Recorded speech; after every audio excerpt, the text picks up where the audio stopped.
નમસ્કાર મિત્રો, કાળઝાળ ગરમી વચ્ચે હવામાન નિષ્ણાત અંબાલાલ પટેલે રાહતની આગાહી કરી છે. અંબાલાલ પટેલે કહ્યું હતું કે રાજ્યના નાગરિકને આગામી સમયમાં ગરમીથી રાહત મળશે. 26 મે બાદ રાજ્યના તાપમાનમાં ઘટાડો થશે.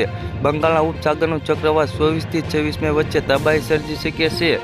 બંગાળના ઉપસાગર અને અરબ સાગરના ભેજને પગલે ગુજરાતમાં 26 મે થી 4 જૂન વચ્ચે આંધી વંટોળ સાથે વરસાદ પડશે. 23 થી 28 વચ્ચે રાજ્યમાં અનેક ભાગોમાં પવનની ગતિ વધારે જોવા મળશે. અમદાવાદમાં 40 કિલોમીટર, કચ્છમાં 50 કિલોમીટરની ઝડપે આંચકાનો પવન ફૂંકાવાની શક્યતા છે.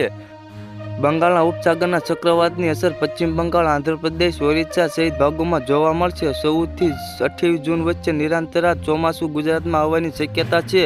26 મે સુધી રાજ્યના અનેક ભાગોમાં 44 થી 46 ડિગ્રી તાપમાન રહેશે અને ત્યારબાદ ગરમીનો ઘટાડો થશે. રાજ્યમાં ગરમીના ગ્રાફકમાં સતત વધારો થઈ રહ્યો છે અને હજુ પણ ગરમીથી રાહત મેળવવાની શક્યતા નહીવત છે. હવામાન વિભાગે 5 દિવસ ગુજરાતમાં ભીષણ ગરમીની આગાહી કરી છે.